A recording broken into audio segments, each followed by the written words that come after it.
ওরা মেয়েটার কাছ থেকে আমি প্রতারিত হয়েছি। ওর সাথে হচ্ছে আমার একটা কাজের মাধ্যমে হচ্ছে পরিচয় হয়। সেই ক্ষেত্রে হচ্ছে আমাদের একটা কাজও হয়। তারপরে হচ্ছে গিয়ে রেগুলার আমাদের দেখা সাক্ষাৎ হয়, ভালো একটা ফ্রেন্ডশিপও হয়। তারপরে আপনার একটা সময় একটা রিলেশনশিপে আমরা দুজন চলে যাই। চলে যাওয়ার পরে একটা সময় গিয়ে হচ্ছে সম্পর্ক মোটামুটি ভালোই ছিল তার সাথে।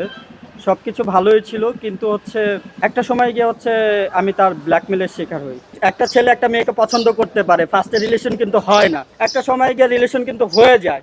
ঠিক আছে, তো রিলেশন হয়েও গেছে, রিলেশন গভীরও হয়েছে, মাঝখান থেকে সে আরেকজন পায়, সে আমাকে ইগনোর করছে। তখন আমি যেহেতু একটা ছেলে মানুষ সত্যিকারে ভালোবাসি, তখন আমি একটু ইমোশনালি হবই। হ্যাঁ, দ্যাটস ওয়াই তখন আমি হাত কাটছি, আমার কষ্ট লাগছে, এই জন্য আমি হাত কাটছি। কিন্তু আমি প্রপার প্রুফ দিতে পারবো যে সে আমাকে প্রথমে ভালোবাসার প্রস্তাব দিছে আমার কাছে। সে আমাকে নিজে বলছে জিএফবিএফ হয়ে থাকতে চাই। আমি বলছিলাম যে আমি জিএফবিএফ হয়ে থাকতে চাই না, আমি বিয়ে করতে চাই ডিরেক্ট। পরে বলতেছে দুই ফ্যামিলির ব্যাপার তো এখন মেনে নেবে না, আগে কেরিয়ারটা গুছাই, দেখো তারপরে হচ্ছে গিয়ে আমরা হচ্ছে আপাতত আমরা জিএফবিএফ হয়ে থাকতে পারি। এই স্ক্রিনশটটা আছে, হয় আপনি চেক করে নেবেন। প্রথমত ওনার সাথে আমার কোনো কাজের চুক্তিতে কক্সবাজারে যাওয়া হয় না। একটা সম্পর্ক ছিল, সে নিজেই আমাকে ইভেন কি আমি ওই কক্সবাজারে যাওয়ার পথে আমার ফ্রেন্ডদেরকে নিয়ে যেতে চাইছিলাম যে আমরা ফ্রেন্ডরা মিলে সবাই একটু ঘুরবো ফিরবো।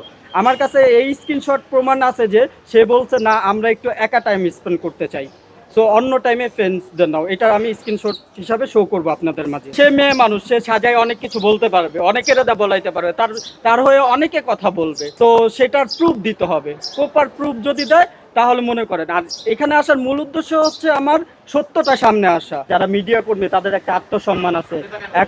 এখন হচ্ছে সে হচ্ছে একটা মেয়ে মানুষ। এখন আমরা দোষ করি বা না করি, কিন্তু মনে করেন মেয়ে মানুষ যদি একটা থানায় গিয়ে অভিযোগ করে, আগে কিন্তু অ্যারেস্ট করে নেওয়া যায়, তারপরে তদন্ত করে দেখে যে সে মানে অপরাধী বা অপরাধী না।